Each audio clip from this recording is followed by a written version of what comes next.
Well, welcome to another Neuro-ophthalmology Orbis webinar. Hopefully you've been to some of the ones in the past. And we're going to start this time, we're sort of the last lecture about optic neuropathies. And I thought we'd try to cover mostly bilateral optic disc swelling. So the title is Approach to the Patient with Bilateral Optic Disc Swelling. So my objectives are, and remember, I should mention that questions can be typed in at any time, and then I will answer those at the end of the lecture. So my objective is that when we're done, you'll be able to list the differential diagnosis of bilateral optic disc swelling. You'll be able to list characteristics of papilledema and describe the approach to the patient who presents with papilledema. So I'm going to start with a question, and the question is this, and this will be an audience polling so you guys can vote. You see the optic discs pictured below. This could result from which of the following problems? Could it result from a tumor, tetracycline use, sleep apnea, or all of the above? So here's the polling. You can see the discs. Could this be A, a tumor, B, tetracycline use, C, sleep apnea, or D, all of the above? And I'm not sure if people are voting or not. I can't tell. We'll give people a few more seconds to give their opinions. This is part to let me know sort of what you guys know about bilateral optic disc swelling. I guess. Can you actually share your screen?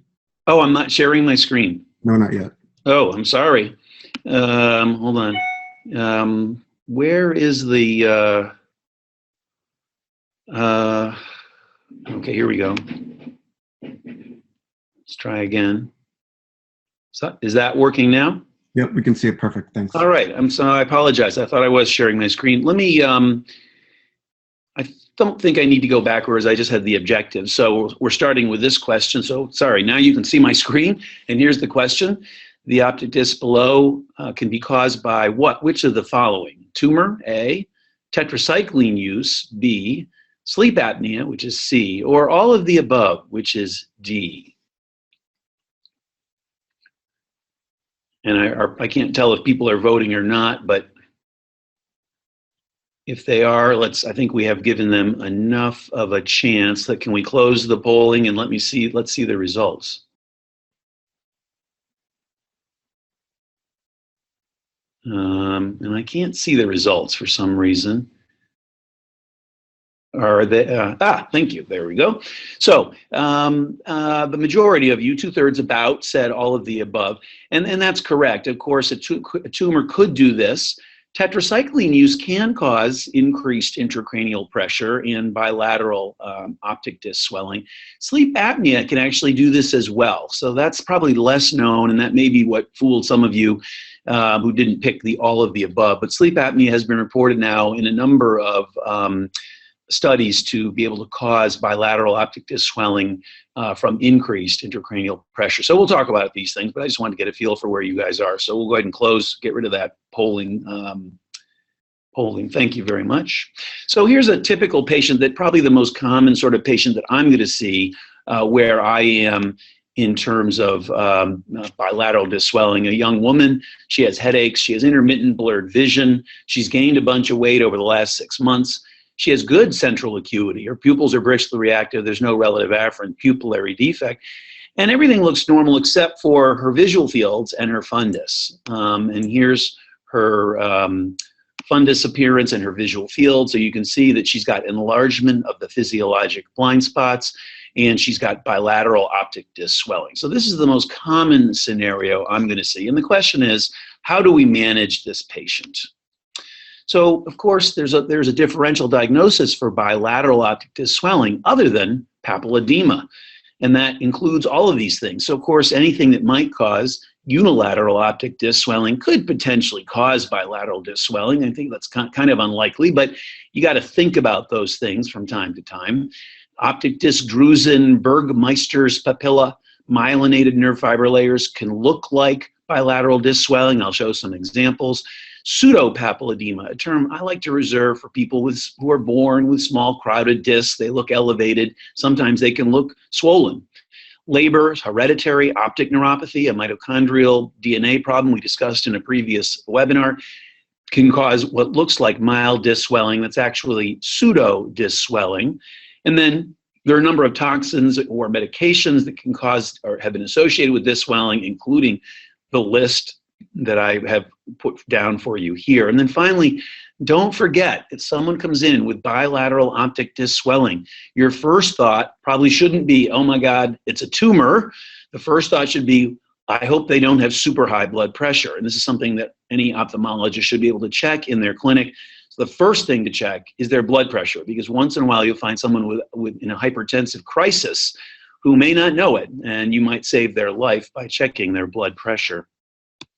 So causes of unilateral disc swelling, so compressive causes, so probably thyroid eye disease would be something that I might see. A bilateral disc swelling, remember most tumors are going to be unilateral, and tumors within the head, in the skull, not in the orbit, don't cause disc swelling unless they're so big that they're causing increased intracranial pressure. So compressive optic nerve lesions, tumors, you have to have bilateral orbital tumors to have disc swelling from compression. So for instance, a pituitary tumor that causes bilateral optic nerve problems never causes disc swelling unless it's so big it causes increased intracranial pressure. And in 27 years of neuro-ophthalmology, I've never seen that. Inflammation can do it, of course. Most optic neuritis is unilateral, but if there's infection, syphilis, tuberculosis, Bartonella henselae, which causes cat scratch disease, all of those could be potentially bilateral. Things that infiltrate the nerves, like cancer, so carcinomatosis is often bilateral, fortunately fairly rare as well. Ischemic problems, so giant cell arteritis, which depending on where you live, you may or may not see, could cause a bilateral simultaneous anterior ischemic optic neuropathy. Occasionally I'll see people who wake up postoperatively with anterior ischemic optic neuropathies, and then blood loss can cause a bilateral AION and bilateral disc swelling. All of these conditions, pretty much, when they affect your vision, they cause loss of vision. So it would be very unlikely that any of these conditions would present as early papilledema presents with bilateral enlargement of the blind spots. And that's the thing that's remarkable, I think, about papilledema.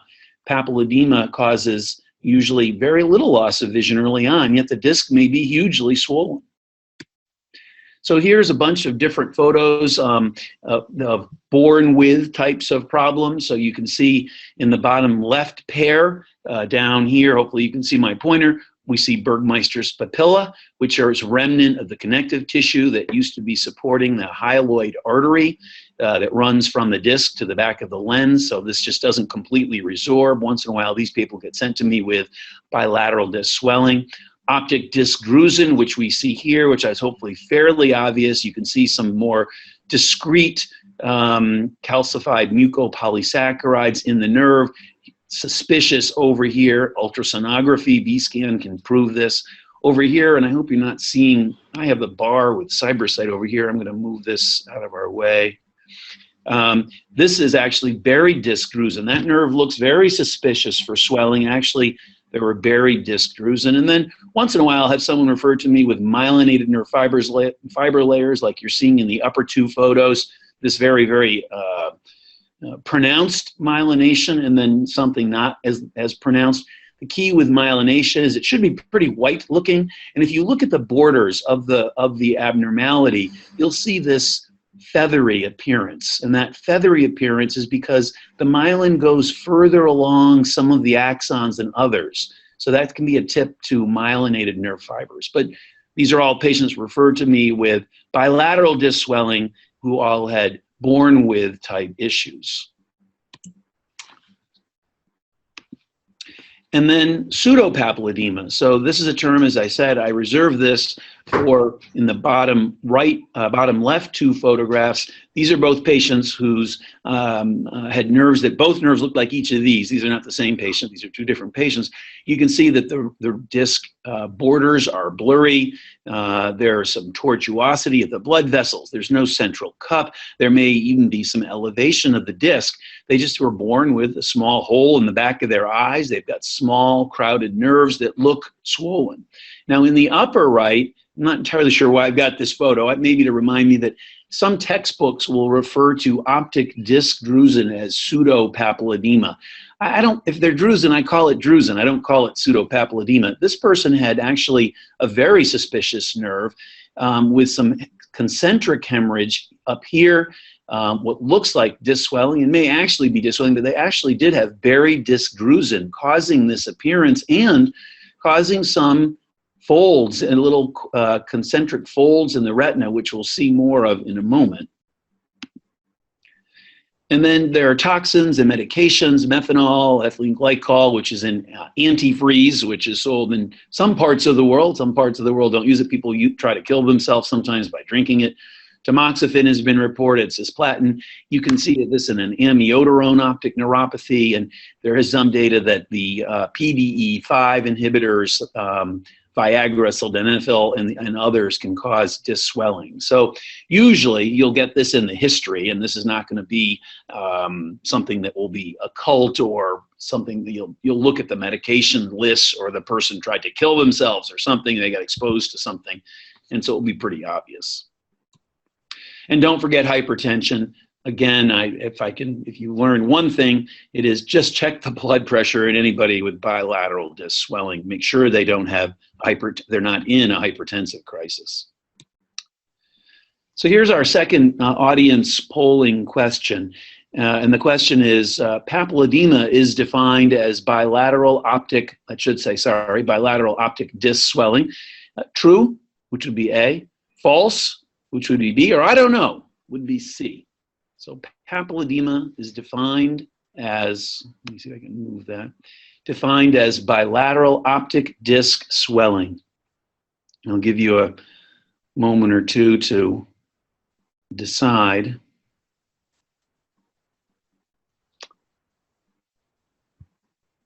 Okay, why don't we 5, 4, 3, 2, 1, vote. Okay, let's close the polling and see what the audience says. Okay, so about half the people think this is true. Almost half think it's false, and a few don't know. So the answer is false. Papilledema is not defined as bilateral optic disc swelling. Papilledema is defined, well, let's get rid of that poll, and I think I've got my definition on the next slide.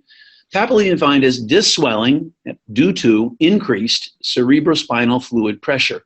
So what that means is, if you see somebody with bilateral disc swelling, you shouldn't call it papilledema unless you know their intracranial pressure is elevated. That usually means either you've got a scan with a big tumor, or you've done a spinal tap that shows increased pressure. Otherwise, it's bilateral optic disc swelling, and as we'll see, sometimes papilledema is unilateral.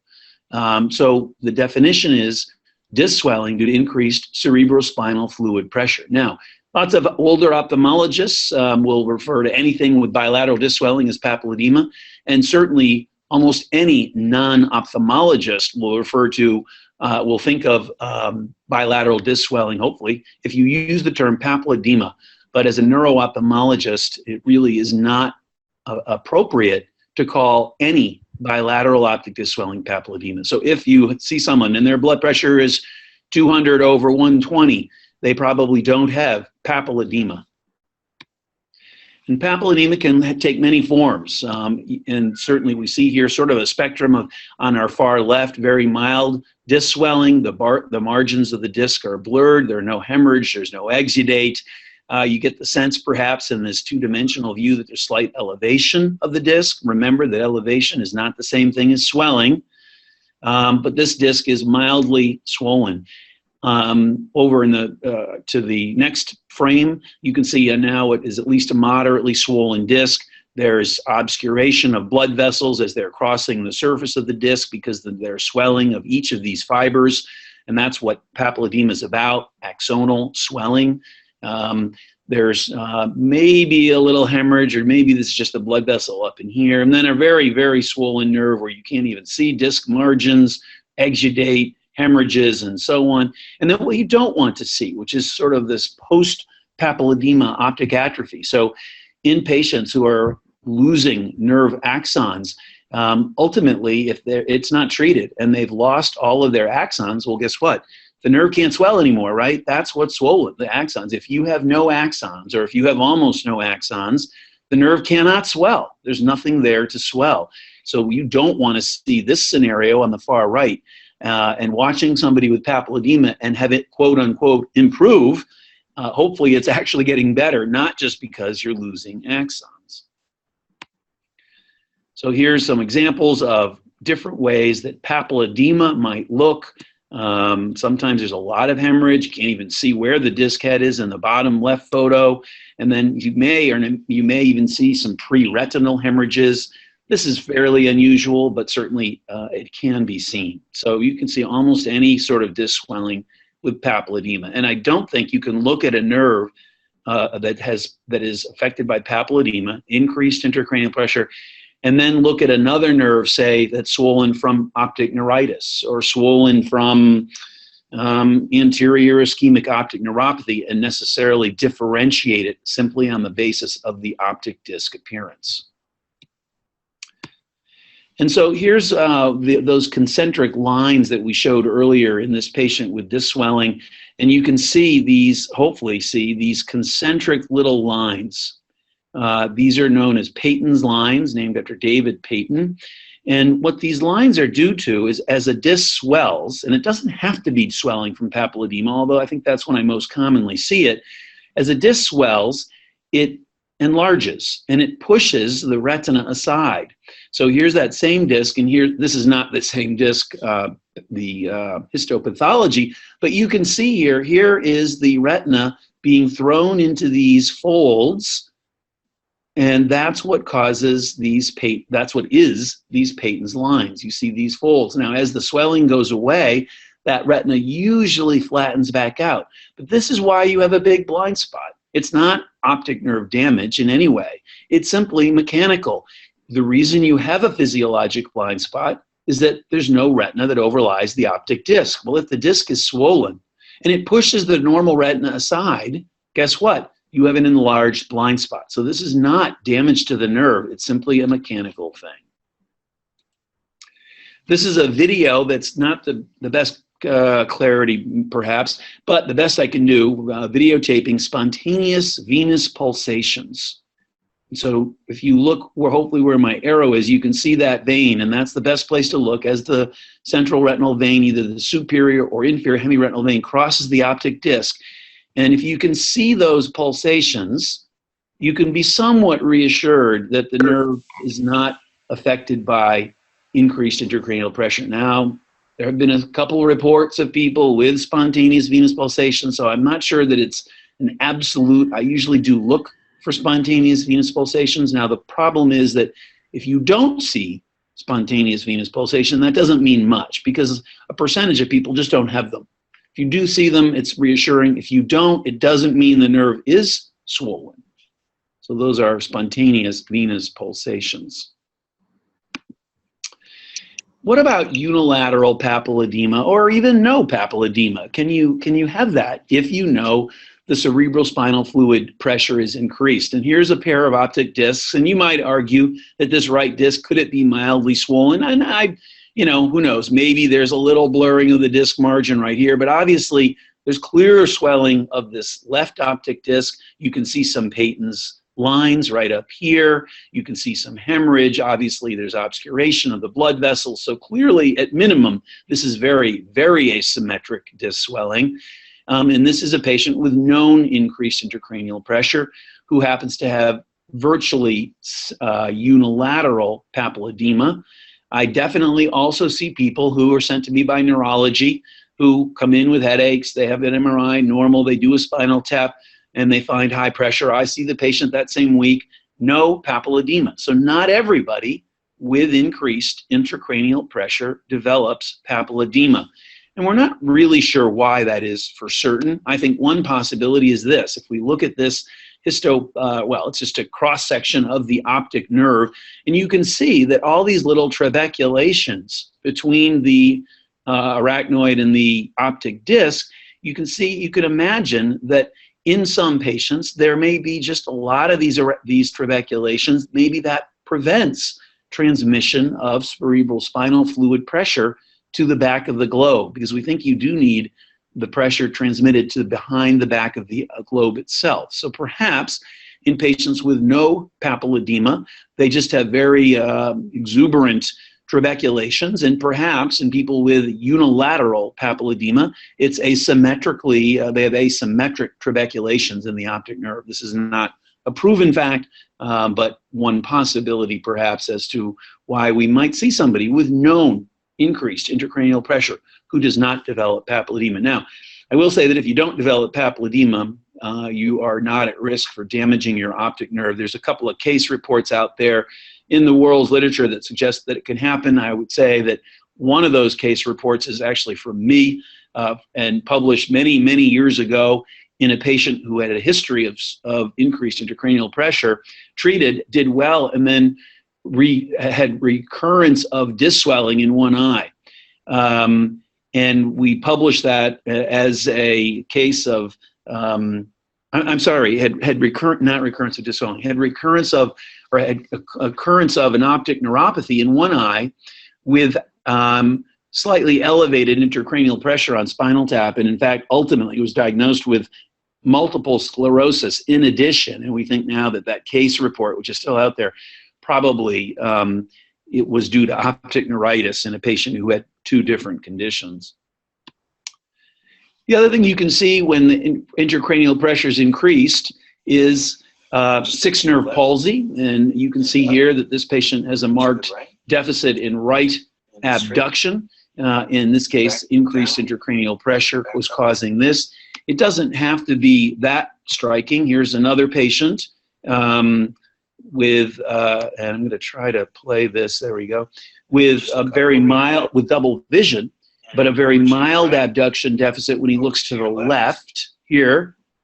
So he had a mild, maybe more than mild, but a mild to moderate sixth nerve palsy and increased intracranial pressure. So of course we look for this. We don't always see it. Whenever I see somebody with sixth nerve palsy, either unilateral or bilateral, I look closely at the optic nerves, of course, just to make sure I don't see papilledema in addition to the sixth nerve palsy. So here's a third question, an audience polling question. And the question is, visual loss in papilledema initially is usually which? Now, I don't have big blind spot because I don't consider the big blind spot to be visual loss. I consider that to be mechanical. So that's not supposed to be the none of the above category if you're thinking that. So big blind spot doesn't count to me as visual loss. So I'm talking about in papilledema, what's the most common place that we see optic nerve damage, or where is the vision loss in optic neuropathy in papilledema? Is it centrally, which would be A? Is it temporal, B? Is it nasal, C? Or is it none of the above? I'll give you a chance to think about that.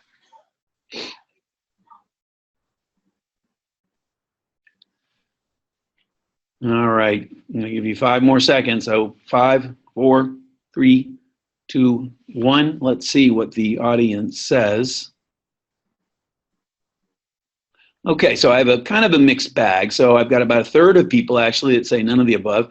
Central, about 22 or 30%, sorry. 21%. Okay, so the answer actually is all of you are, only 7 got this one right. The minority, nasal, is where the visual loss usually occurs. And we'll go ahead, let's close that. Let's look at some typical visual loss. So certainly you can have vision loss from papilledema that usually we think about the optic nerve.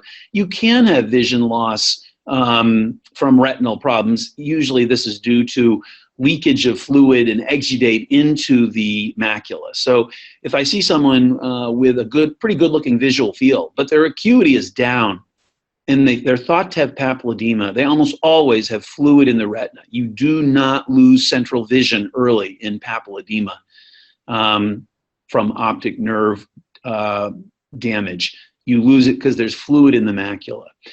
In the optic nerve, when there's damage, it's always peripheral loss first. And so here are a couple of visual fields. The one on the bottom left is a fairly typical early visual field. You've got enlargement of the physiologic blind spot. Again, not optic neuropathy. This is a mechanical thing. You got the very classic early nasal, often infranasal.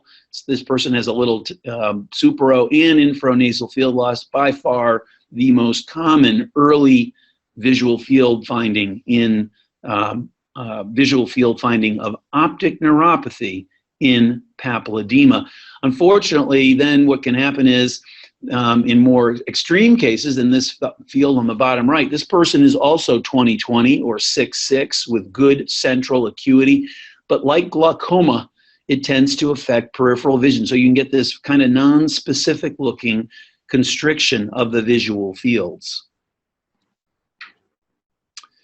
Okay, another question, and this is an audience polling question. Causes of papilledema include all of the following except which? So idiopathic intracranial hypertension, venous sinus thrombosis, some medications, or traumatic optic neuropathy.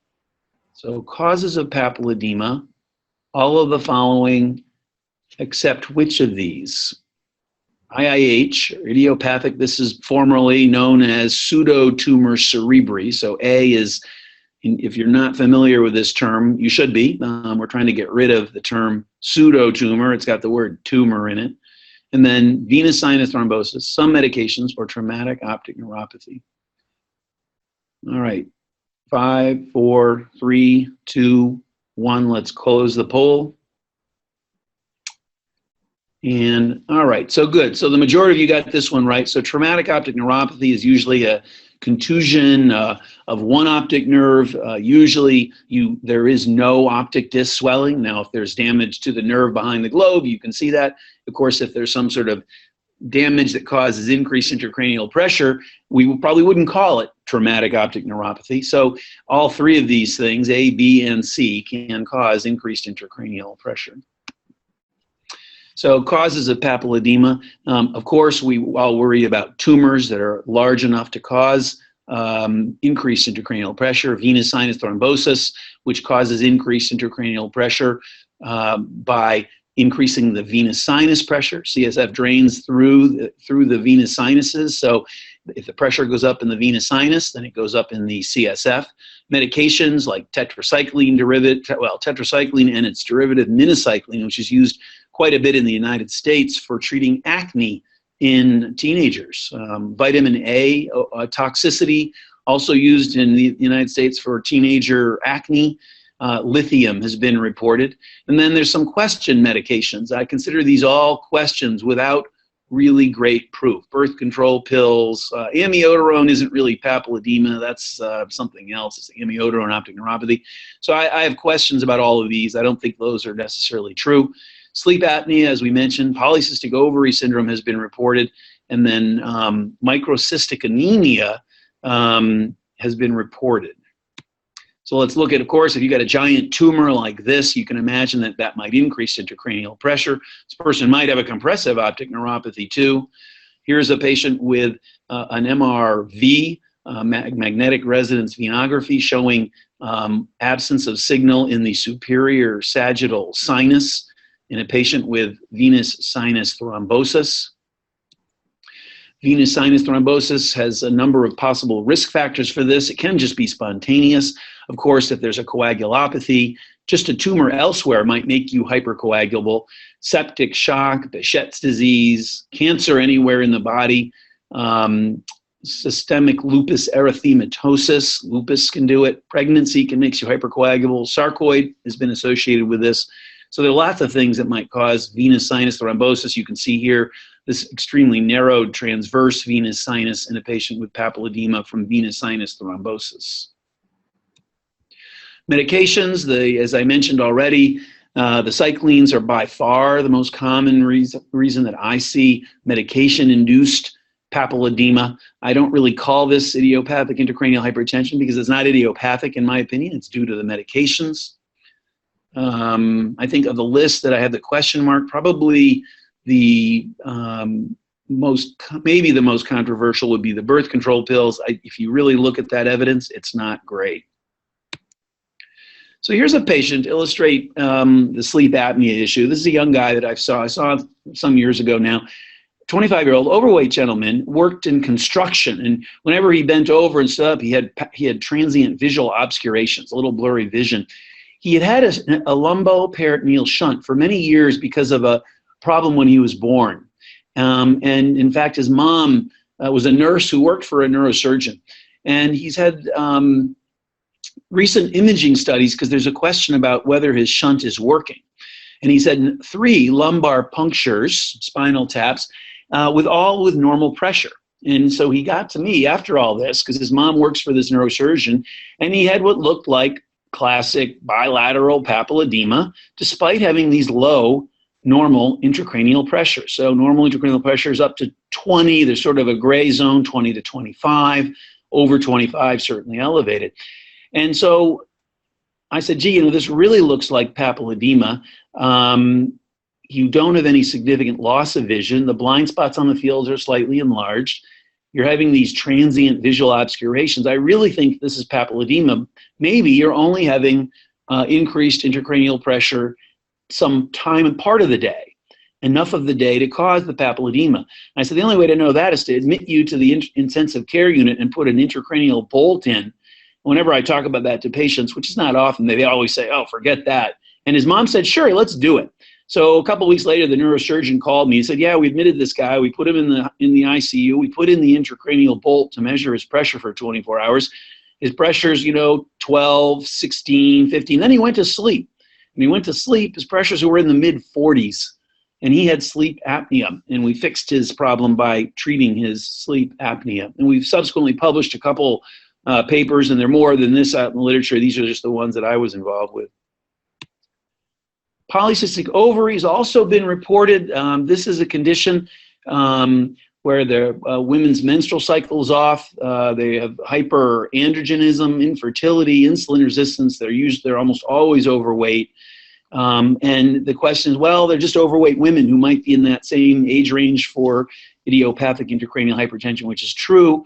But a high percentage of patients, of our IH patients, had polycystic ovary syndrome. So I think there's some debate on this. I mention it, but there's some literature to it. Not everyone believes this, I guess I should say. And then there's some literature on microcytic anemia possibly being linked. I do check a CBC in patients to make sure they don't have a microcytic anemia. There's not a lot of new data, as you can see, and the mechanism is not known. So idiopathic intracranial hypertension, IH, or also been called many other things, pseudotumor cerebri, probably one of the most common terms. The other term that I really don't like is benign intracranial hypertension, or BIH. Why? Because it implies, benign, that it's not a problem, but it certainly can be a problem, and you can certainly lose vision from it. So to diagnose this, you need a few things. You need normal neuroimaging. These days, we like to get both the MRI and the MRV. If you don't have an MRI, an MRV, CT scan is adequate to at least rule out a big tumor. There has to be increased intracranial pressure on lumbar puncture, greater than 25. I say here 20 to 25, sort of a gray area. In overweight people, normal people can, just overweight people, but normal otherwise can have a pressure in the 20 to 25 centimeter range. Now that said, if I see someone who's overweight and their pressure's 23 and they've got big bilateral optic disc swelling, they've got papilledema. And then the CSF composition has to be normal. There can be no localizing signs. In other words, numbness on the right side, except for 6 nerve palsy, which we don't consider localizing. Remember that to diagnose IIH, you do not need a headache. You do not need papilledema. They are not part of the diagnosis. A small percentage of people may not have headache and may not have papilledema. So typical IIH are women, childbearing age, they're overweight or have had recent weight gain. There's signs of increased intracranial pressure that usually include headaches, transient visual obscurations. These are these brief episodes lasting on the order of 5 to maybe 60 seconds when the person changes position. Sometimes even when they change their gaze.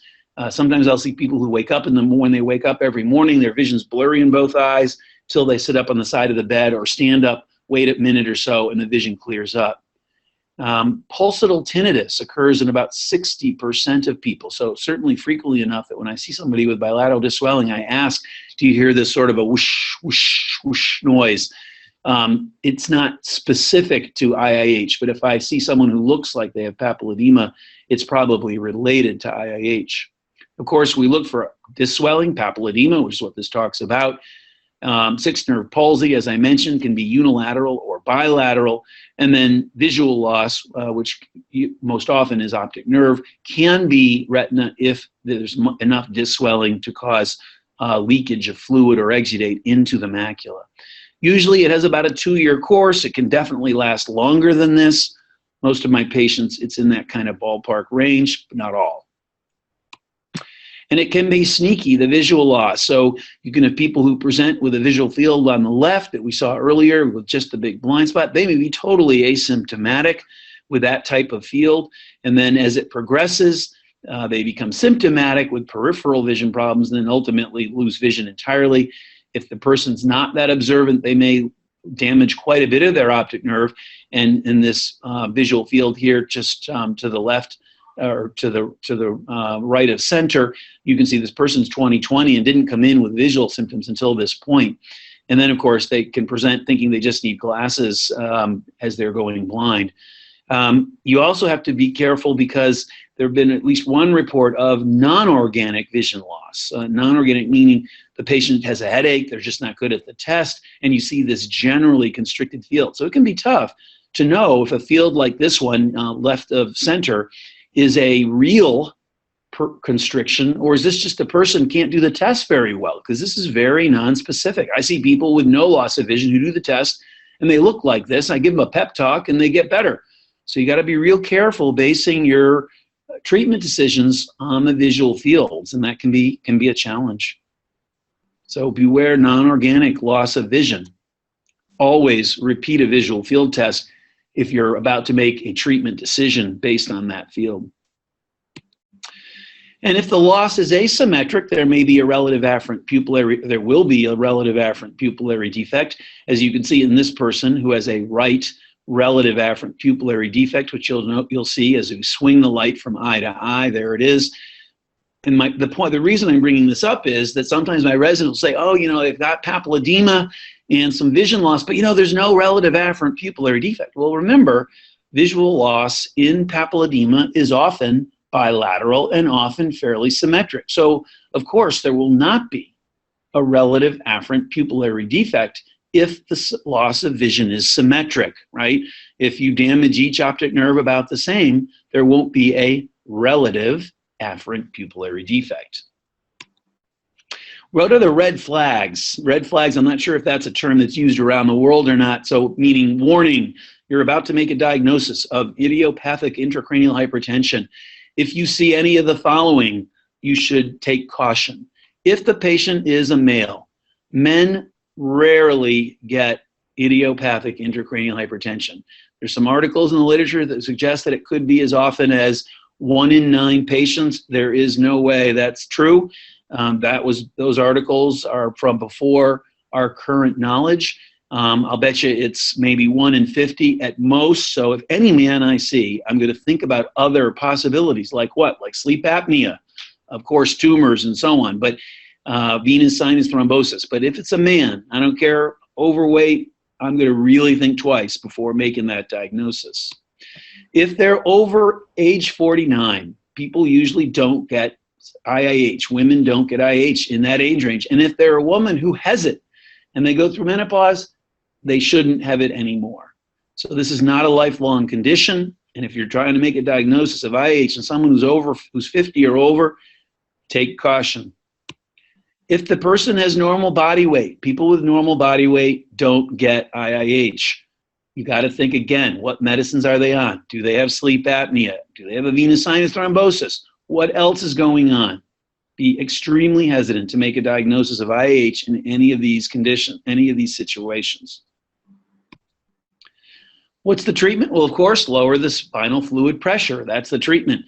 We know that weight loss can do this. And in this study from almost 20 years ago, which wasn't a great study, but it was a study that looked at women who, on average, lost about 7% of their weight. So for me, that's a good number, 7%. So that's 7 pounds per 100. That if I see someone then who weighs 300 pounds, or whatever that would be in kilograms, 150 kilograms, if I tell them to lose 7% of their weight, so for a woman, 7% of 300 pounds be about 21 pounds. That's way different than telling the patient, get down to your ideal body weight. The patient's going to say, forget it. Are you kidding?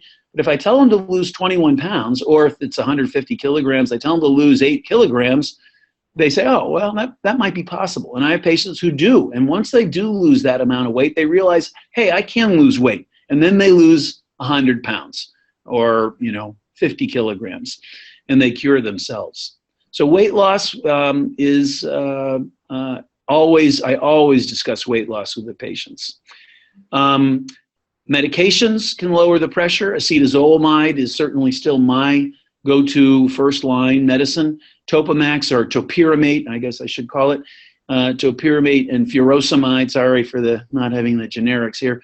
Topiramate, furosemide, octreotide's been reported. That has not been duplicated in a study, but there are medications. So topiramate and furosemide are second tier for me, at least. I usually start people on 500 milligrams twice a day. I like the time-released form if you can get it. It is more expensive than the non-time-released form. In the recent idiopathic intracranial hypertension treatment trial, which I'll discuss in a moment, they pushed patients up to a total of 4 grams of acetazolamide a day.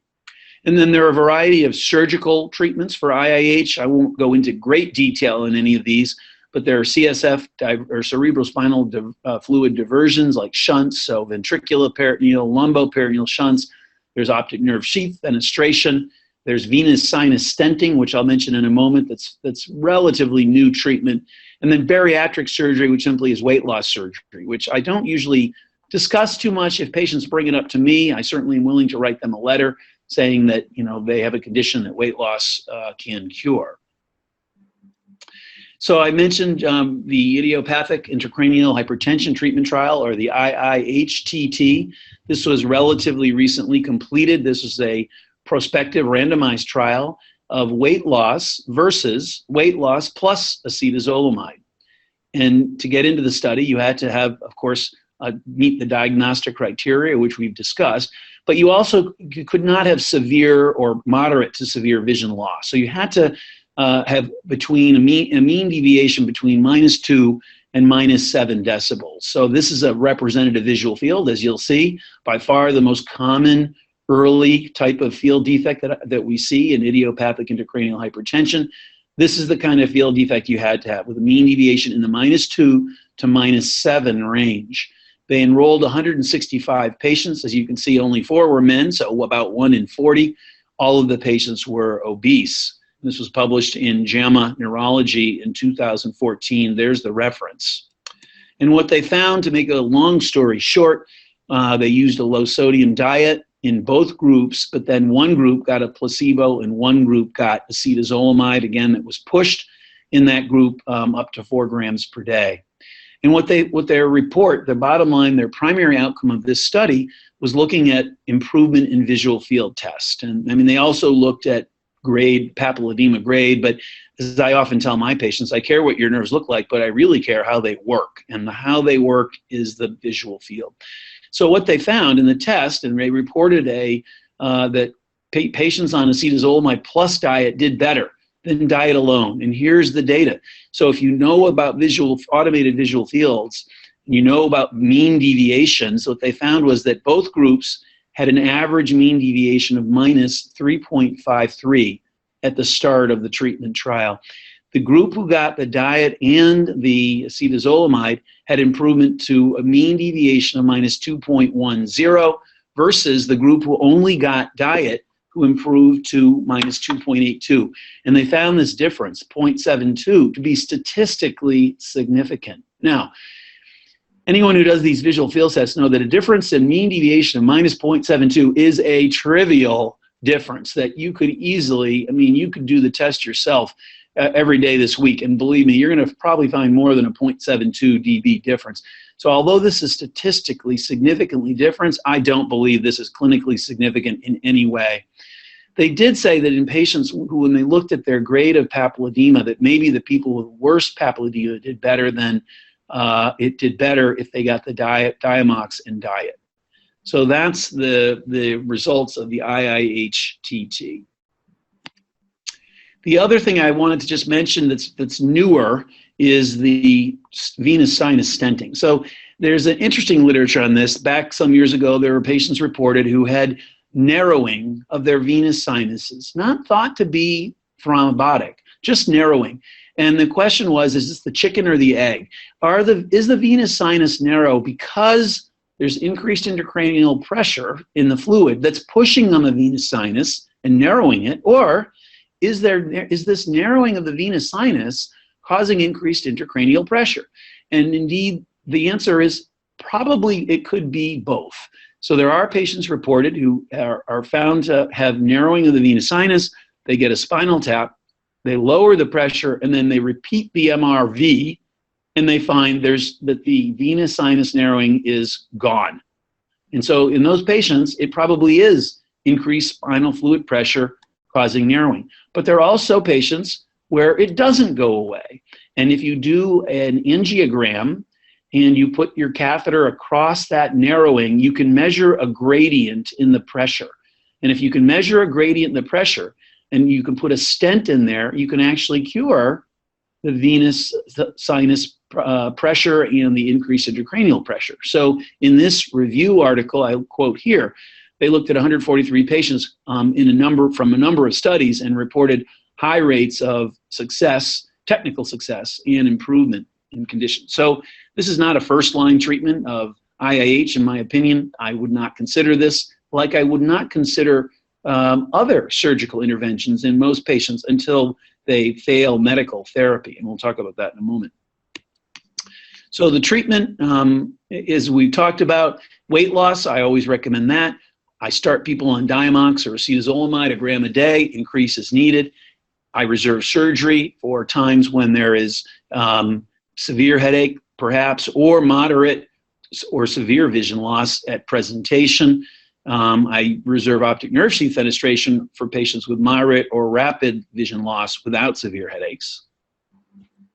And so here's a flow chart, and it's hard to do a cookbook kind of a thing with this. So my approach to papilledema or bilateral diswelling, obviously you have to make sure that it is papilledema. You want to make sure it's not any of the other entities we talked about. So you're going to establish a diagnosis, you're going to get an MRI and a spinal tap. If you identify the etiology, which means there's a brain tumor, there's a venous sinus thrombosis, there's a problem in the cerebral spinal fluid, so all of these things mean you don't have IIH, then fix it, whatever that problem is.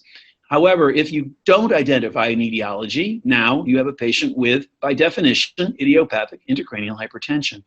If there's no loss of vision or very mild, like what we showed you, then you could use weight loss and or medications, your choice. Certainly always recommend weight loss. However, if the patient presents with vision loss, or if they are losing vision on your medical treatment and weight loss, now you're going to talk about more aggressive treatment. That could be shunting or stenting. And if the patient has some loss of vision and headaches, might prefer the shunt or the stent. If they have really no headaches but loss of vision, then optic nerve sheath fenestration is an option. So this is not a 100% absolute, got to do it this way. And there are, some people just really don't want a shunt or a stent. Some people really don't want a fenestration. So it depends, of course, on the patient as well. So this is sort of the way I approach it. I'm going to, I think, run through a few cases to try to illustrate the thought process. So here's our patient. I think this is the one we started off with. thankfully, this is sort of my typical patient who comes in with papilledema, far and away most common, young, overweight woman, has some headaches, some intermittent blurred vision, the TVOs or transient visual obscurations. They've gained some weight recently as well. Their exam is normal, except for the visual fields and the fundus appearance. So I showed you this appearance before. So they got the big blind spot in both eyes. In the right eye, there's this primarily infranasal loss of vision. So what are we going to do with this patient? We're going to, I'm sorry. I guess I'm asking you. So what we're going to do, of course, is, since I didn't tell you that the MRI and MRV is already done, we're going to do an MRI and an MRV. That's normal. So now, and the CSF pressure is 36. So the question is, now what are you going to do? How would you treat this patient? And so let me see what people think. Some of this is opinion, but let's ask the question on the poll. And so would you do weight loss first? Would you do acetazolamide first? Would you do optic nerve sheath fenestration or venous sinus stenting in this patient?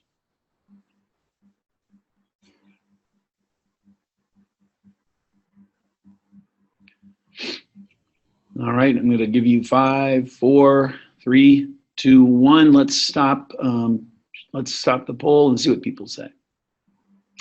All right, so very good. So certainly the majority of you are going to either use weight loss or Diamox, or maybe I didn't give you the option of both, which maybe most of you would pick both. I think you could go in either way. You could go weight loss only. And I talked to the patient about this. You could go weight loss only and say, listen, we could go just with weight loss if you think you can lose weight. A lot of my patients say either I think I can. Some say, you know, I've been overweight my whole life. I know I can't lose weight. So I said, well, try to lose weight and we'll start the acetazolamide. I wouldn't, if this person tells me I think I can just do it with weight loss, I'd say, great, lose weight. I want to see you in 6 or 8 weeks. And I'm going to repeat the visual field test. If you're not losing weight, if the field test looks any worse, we're going to add the medication. Some people say, I know I can't lose weight. I'm going to say, great, try to lose weight, and then we'll also treat you with a medication. If they're really bad headaches and the person doesn't want to wait for weight loss, I'm going to add the medication. I'm not going to do a shunt right off the bat because this person, the shunts are not, they're not foolproof, let's say. Neurosurgeons don't like doing shunts much because they can fail. People require shunt revisions and so on. So I'm not going to go right to a shunt clearly in this patient. And I'm certainly not going to go to venous sinus stenting. Why not?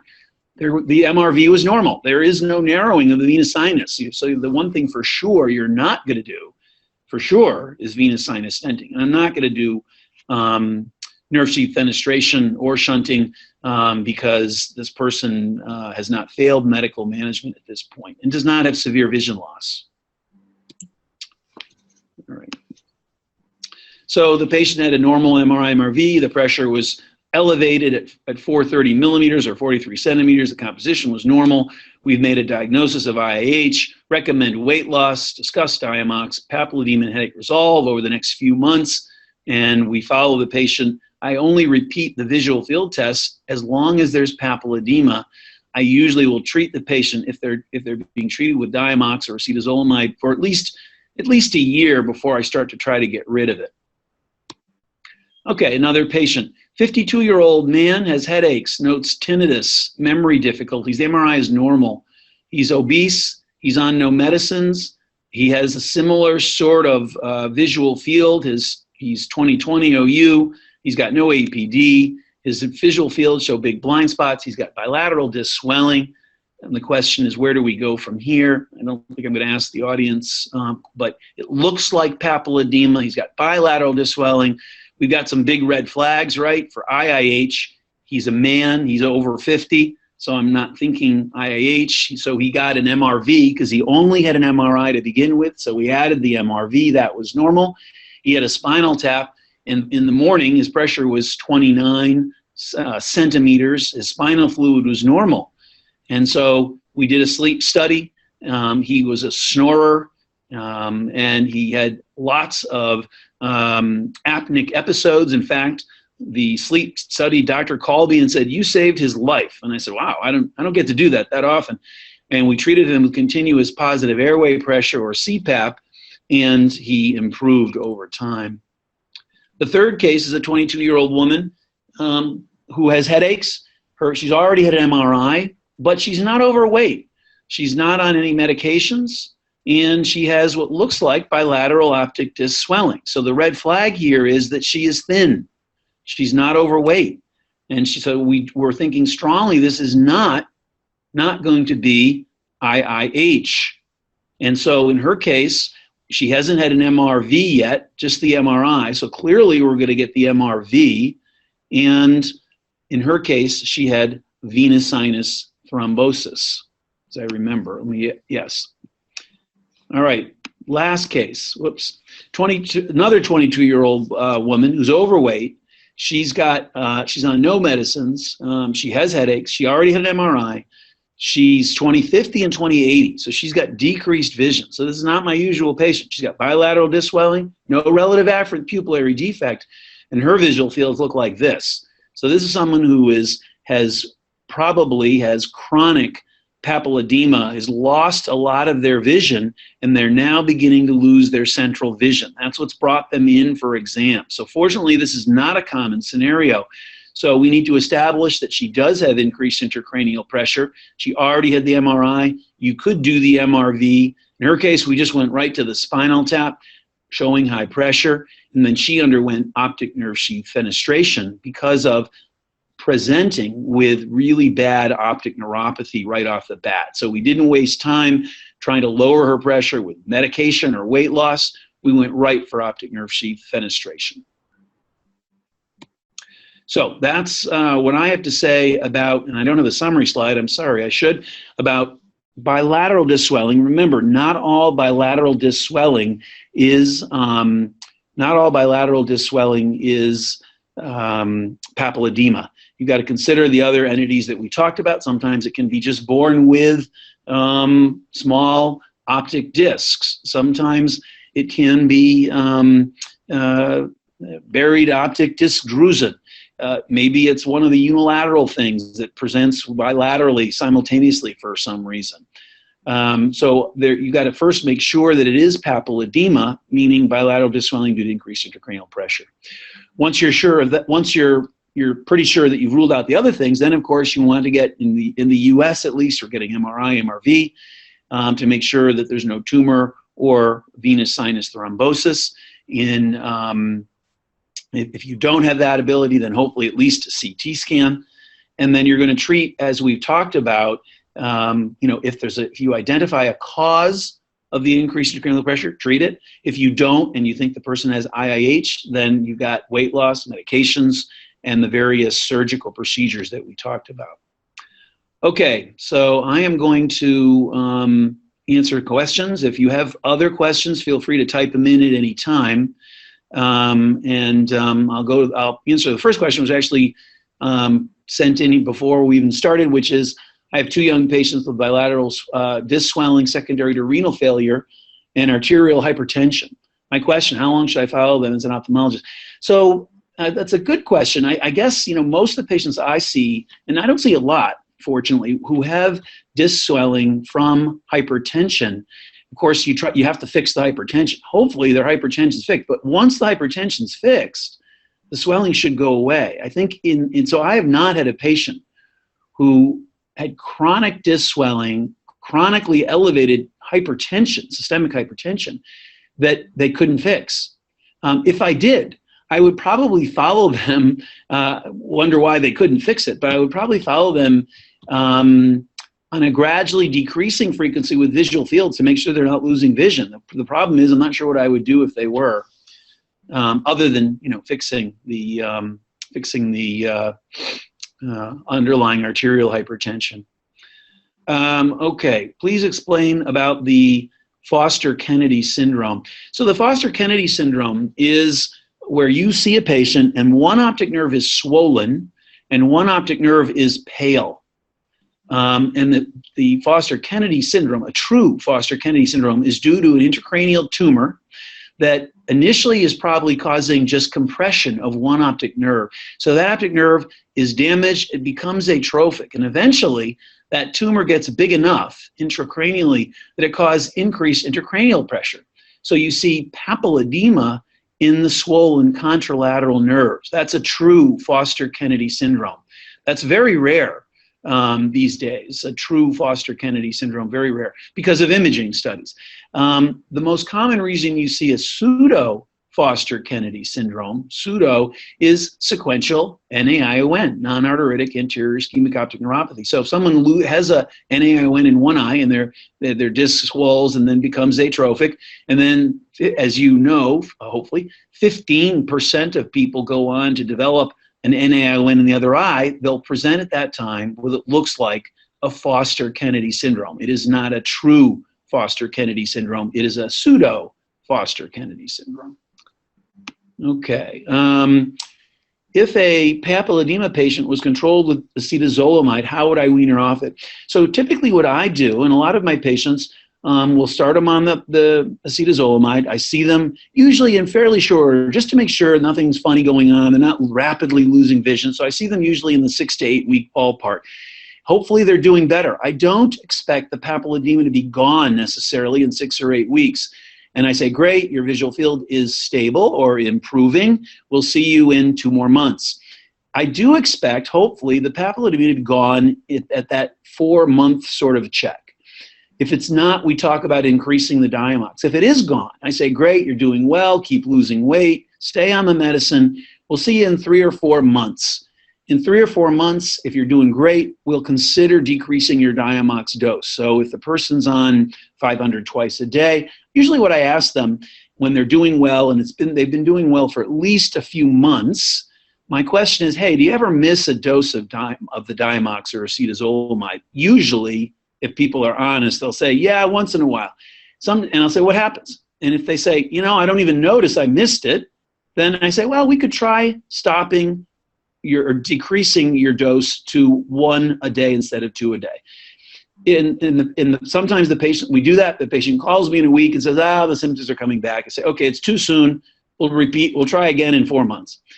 If sometimes the patient will say, oh yeah, I occasionally miss a dose and I can tell right, within hours I know, then it's too early to start tapering the dose. And the question about meningitis. So meningitis can cause increased intracranial pressure. So the MRI will probably be normal, but of course the spinal fluid won't. And so you can see a papilledema, or you can see bilateral disc swelling or papilledema with meningitis. So meningitis can cause increased intracranial pressure. It can also just cause disc swelling itself. The key, of course, is you're going to diagnose it when you do the spinal tap, which is one of the reasons you do the spinal tap. And meningitis usually is not going to present, like idiopathic intracranial hypertension. Meningitis usually, the person is sick, they have a sudden onset of bad headaches and so on. So it's usually not quite the same presentation, but that's where the spinal tap comes in. Could systemic steroids increase ICP? So there is some literature on steroid use, either using steroids or withdrawing steroids causing increased ICP. It's not the greatest literature, but the answer is we think that it could. So the answer is yes. And also, could IH present with optic disc edema and some small hemorrhages bilateral? Definitely. So you can see any degree of papilledema with IH. It can be mild, it can be moderate, it can be severe. I just saw, it can be severe. We'll leave it at that. You can have marked severe papilledema, hemorrhage, exudate in IIH. Next question. In optic disc swelling, is bevacizumab or ranibizumab, I have trouble pronouncing that, ranibizumab, are they effective? The answer is, of course, the answer is, I guess it depends on what kind of optic disc swelling is it. There's some literature on optic disc swelling. This is a big question. In papilledema, no, you're not going to treat it with, you're going to get rid of the increased intracranial pressure. So I have no knowledge about using that in papilledema. In unilateral or bilateral disc swelling from AION, there's some literature. It's not great literature. I personally never use either of those medications for optic disc swelling that is primary optic nerve problem, if that answers the question. how long is acetazolamide prescribed for, and are there any markers to taper it down from the outlook of right? So again, I think I answered that question. I guess let me go a little further, and that is that, so in that scenario I described, let's say we're tapering the Diamox and the person's on, we've treated them now for 8 months or so. Their disc swelling is gone, their headaches are gone, they're doing great. Hopefully they've lost some weight to boot. And I've already decreased them from 1,000 to 500. I have them come back in a few months. They're still doing great. We stopped the Diamox. I see them in a couple of months just to make sure that they're okay off the Diamox. And then pretty much at that point, I cut them loose. If they're doing well, that we've tapered the Diamox, we've treated them for more than a year, then I say, listen, you're doing well. If you gain weight, it's possible the condition will come back. It could just come back. So, don't assume you're cured forever. Let me know if you're having symptoms. I'd much rather see you and say, nope, you're doing great, than have you assume that you're cured forever. So don't do that. If the patient comes back and there is disc swelling or recurrent symptoms, which happens once in a while, I'll say, okay, it's too soon. We're going to bump you back up and do the same thing over the next year. All right. Do you consider neuroimaging in all cases of disc swelling, even the unilateral ones, considering the possibility of unilateral papilledema?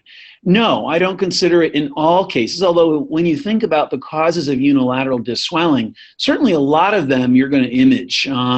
I don't image someone who I think has a typical non-arteritic anterior ischemic optic neuropathy. I don't image that person. Let's see, who else do I not image with unilateral disc swelling? I image all my patients with typical optic neuritis. If I think it's atypical, I don't necessarily image them, but so I think that would be the answer.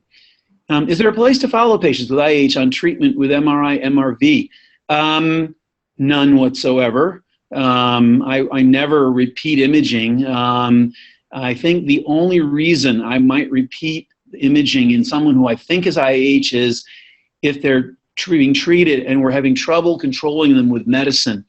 And the question of venous sinus narrowing comes up because we're considering venous sinus stenting. That would be the time that I would repeat an MRV to see if there's venous sinus narrowing that would then cause me to refer the patient to our interventional neuroradiologist. Because if they don't have venous sinus narrowing, I'm not going to send them to the interventional neuroradiologist. How long after lowering CSF pressure does papilledema resolve? That's an interesting question. So if you, probably the best evidence for that is if you do an optic nerve sheath fenestration, you know exactly when the spinal fluid pressure is zero. And in that case, usually I see the disc swelling resolve in the 1 to 2 week ballpark. There are also, the alternate question is, how long does it take for CSF, for papilledema to develop? We don't know for sure. There are various reports of as short as a day. There's a study done in Germany many years ago, decades probably, where they looked at people admitted to the ICU with head injuries who all had these intracranial bolts to measure pressures 24 hours a day. And they watched them to see who developed papilledema. And not many developed papilledema in the first week. Of course, people died and so on because they had bad head injuries. But as they followed them, very few people developed papilledema in that time frame. Please discuss optic nerve fenestration. How's it done? Who does it? And what is the success rate? So optic nerve sheath fenestration, usually in the United States at least, it's typically done by either neuro-ophthalmologists or orbital and oculoplastic surgeons, typically. And I used to do nerve sheath fenestrations, but when I moved to Cincinnati, where I have my current job, we had several oculoplastic surgeons who did them, and so I let them do them, and they just send me the patients to tell them when to do them. So probably the most common scenario is oculoplastics, orbital surgeons, neuro-ophthalmologists.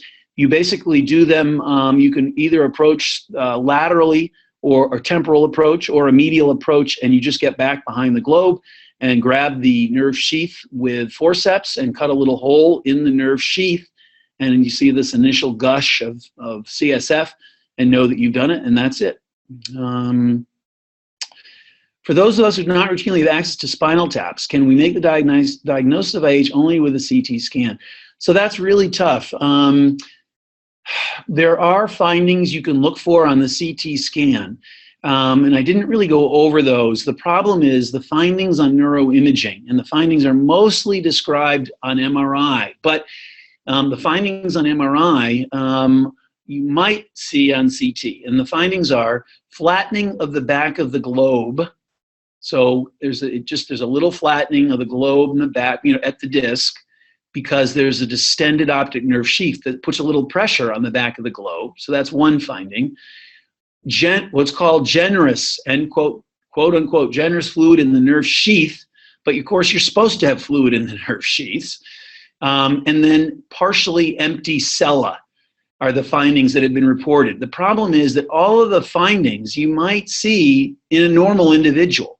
And so there have been papers reported in neurology, and one of the problems is that these days, at least in the US, I routinely see patients who, they have an MRI for whatever reason, and at the end of the report it says, by the way, there's a partially empty sella and there's fluid around the optic nerves, rule out papilledema, and then the patient gets referred to me and they'd never had papilledema. So but without a spinal tap, very difficult. You have to go on your clinical impression, which again would typically be, the time where I'd be most comfortable would be someone who presents bilateral, moderate or worse optic disc swelling, no significant loss of vision except big blind spots and nasal field loss. Not much will do that. But if they come in with bad vision in both eyes, central vision loss, then it's really tough. You really need a spinal tap. All right. Please explain the difference between disc swelling and disc elevation. So if about 10%, 15% of everybody has elevation of their disc. And that simply means, and that's the way I explain it to patients, if I could run my hand along the back of your eye, in most patients, your optic nerve would be flush with the back of the eye. In other words, my hand would just pass right smoothly over the top of your optic disc. But in a percentage of people, there's slight elevation because the nerve fiber layers heaped up a little bit. That hole in the back of your eye is small, and you have a small, crowded disc. There's a little elevation of that disc. So to me, there's a big difference. When I use the term elevation, I mean normal. When I use the word swelling, I mean not normal. And the problem is, as I tell patients, if a nerve is swollen, it also looks elevated. How often you follow up a new case of papilledema for visual function? So I think I've answered this, but pretty much it depends on the field. So if the field looks pretty good, I'll probably see them in 6 or 8 weeks. If they come in with kind of borderline vision where I'm almost ready to recommend surgery, I might see them in 4 weeks. And then as they prove they are stable with minimal visual loss, I gradually put more time in between the fields, and as they resolve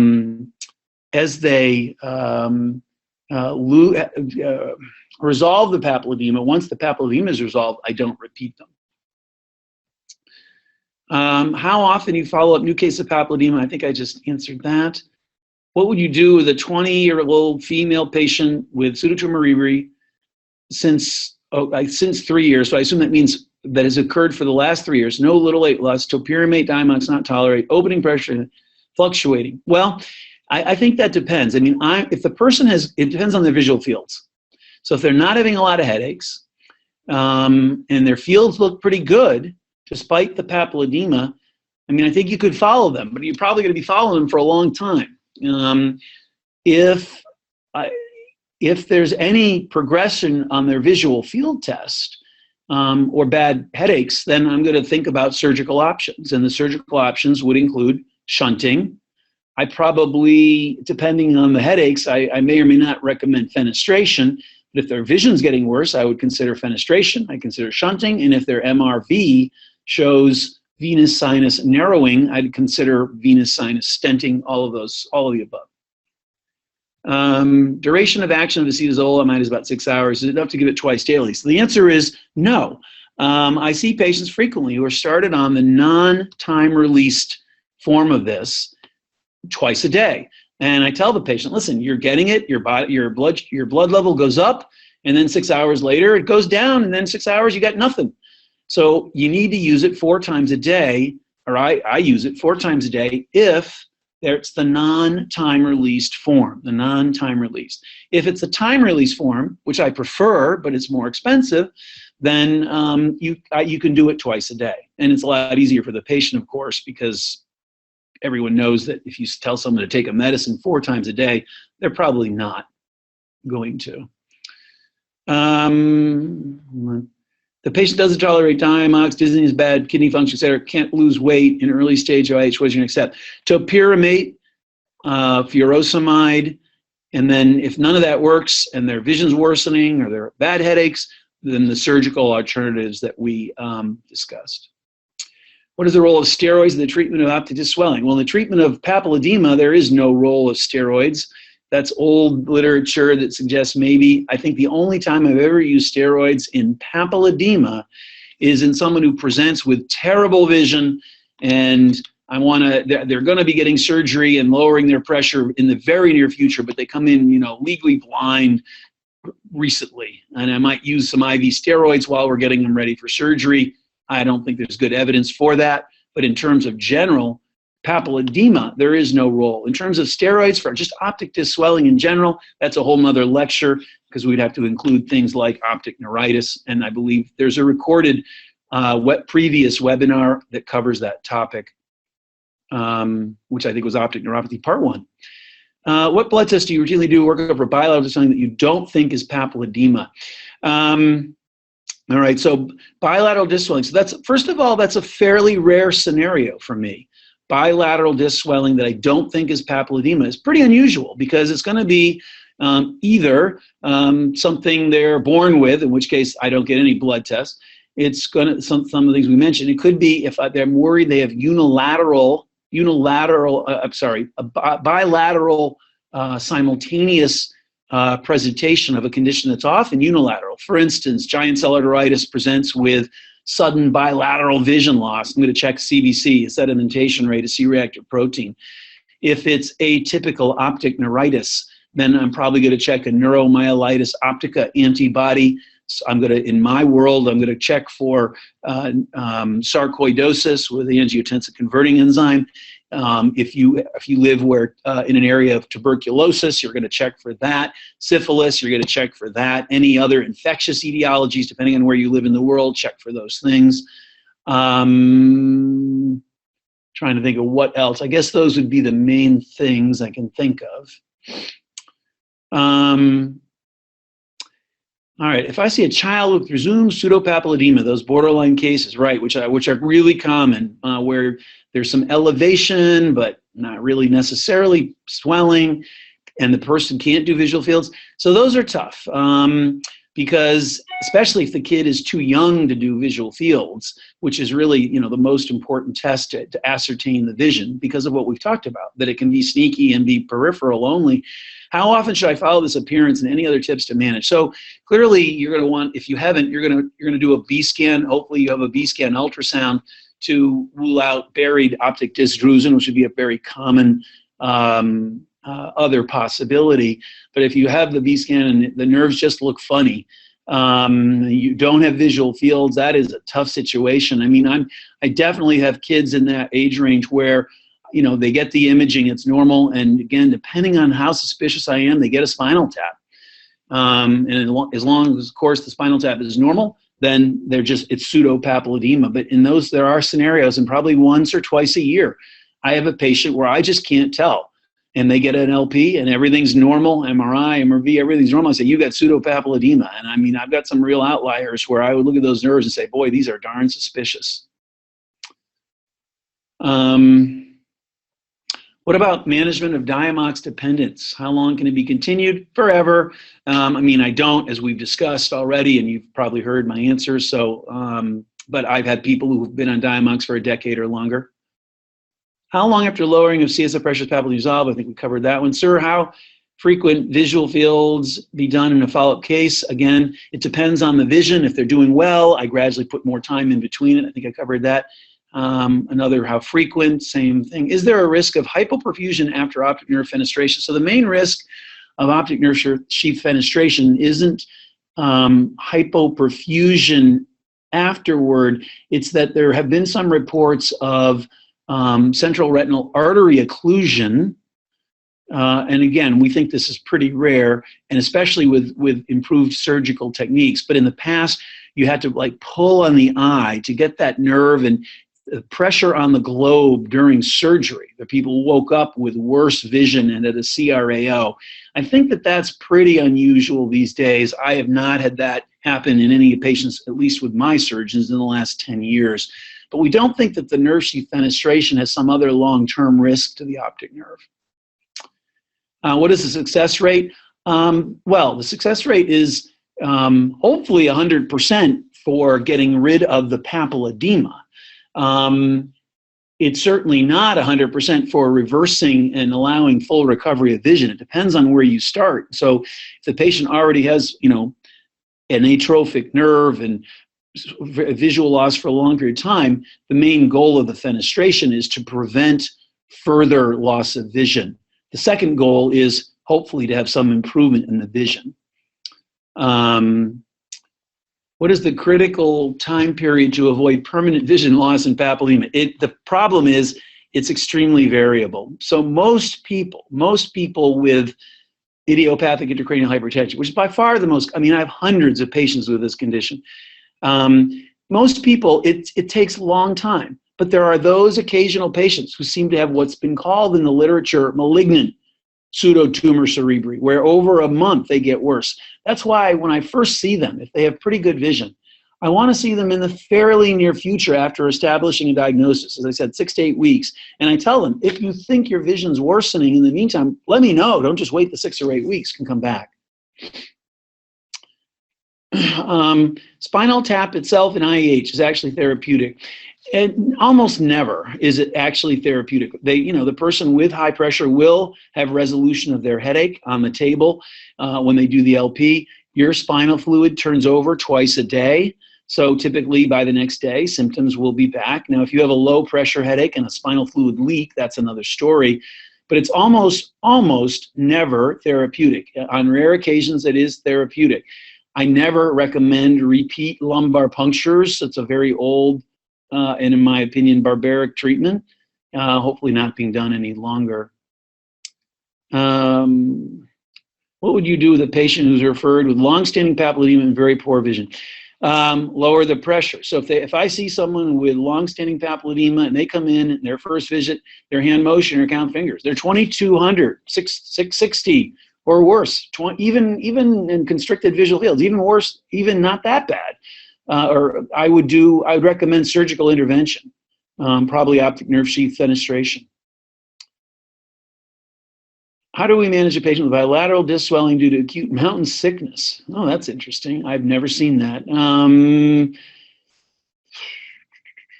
Well, I guess the question is why. I don't know the answer as to why they have bilateral disc swelling.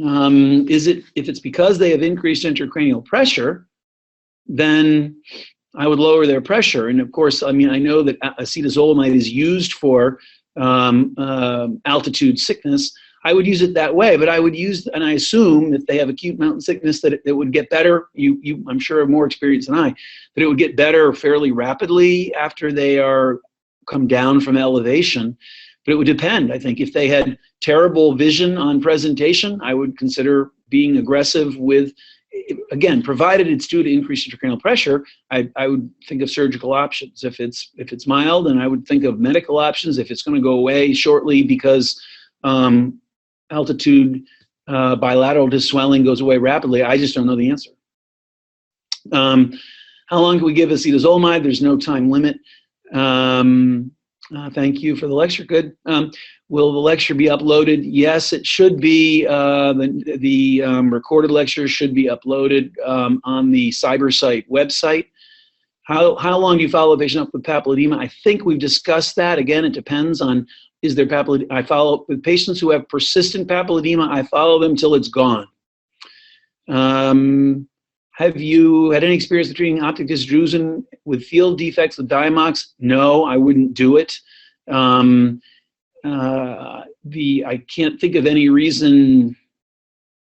Certainly there's no evidence base on it. I guess theoretically, why would you use Diamox? And theoretically, there's some, the answer might be getting back to, well, why do disc drusen cause optic neuropathy? And the answer, we think, is probably that the optic disc drusen are crowding the axons. So one line of thought is, well, if they're crowding the axons and maybe crowding the blood supply, if we lower intraocular pressure, would that help? And so sometimes I see people who are put on drops to lower eye pressure. And then the other side of the coin for acetazolamide would be, well, what if maybe if you lower the CSF pressure, there'd be less pressure on the posterior part of the optic disc. And so theoretically, those would be the reasons to consider Diamox. I certainly have never treated somebody with disc drusen with Diamox. Is there a role for OCT in monitoring patients? Aha. The answer is probably. I am too old. I'm not an OCT fan. That said, I believe I'm going to have to become an OCT fan. I think that following the OCT patients, the problem in following papilledema and OCT is if you're looking at thickened nerve fiber layer, because the fibers are swollen and it's going away, the question is, well, is that because you're losing axons or because the papilledema is getting better? I do have colleagues who are big fans of OCT and papilledema, and OCT and even helping differentiate mild disc swelling from elevation. I think the jury is still out on that, but I'm becoming more of a believer in maybe ordering more OCTs and papilledema. Question, can I follow a child with OCT if I suspect idiopathic? I assume that's idiopathic intracranial hypertension. The answer is you can follow them. I think, and I guess the question is if it's a child that can't do visual fields, perhaps that would be a good way. I don't know of any publications about that, but that's an interesting idea. Maybe the kid who can't do it, who can't do the visual field testing, maybe the OCT. Again, I think you run into the problem of if the nerve fiber layer is thickened from swelling, and the nerve fiber layer then is getting thinner. Is it because you're losing axons, bad, or because the swelling's getting better, good? And I'm not sure how you would answer that question, but I'm not an expert on OCT. And I think the final question, do all visual fields improve completely after lowering the CSF pressure after earlier intervention? No, because it depends. Again, the question is, well, what's early intervention? Some patients just don't come in until they have significant field defects. So I think the answer is you can see sometimes fairly dramatic improvement in visual fields, but early is the key word. I mean, I think early would be, yeah, if the person comes in and there's no loss of vision or there's mild vision loss, then sure, you could have resolution. The problem is it just depends on when does the patient become symptomatic enough to seek help. Okay, well, that was a lot of questions. I hope that was good for everybody. I think there was 42 questions, and I hope everybody learned something. And we will, I don't think we've discussed yet what the next neuro-ophthalmology topic is. If you want on the, I think there's like a post-webinar, I think it's going to be imaging, actually. I think there were some requests for an neuroimaging webinar, so I think that will probably be the next one. But yeah, additional questions can be asked on the consult service. Also, I think there's a webinar evaluation form that asks about topics for future webinars. So answer those things, and look forward to seeing everyone in the next Orbis CyberSite webinar. Thank you.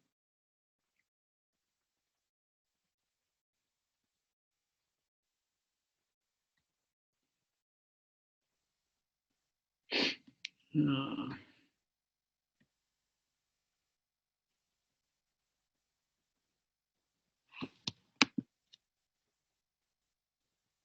to get out of here.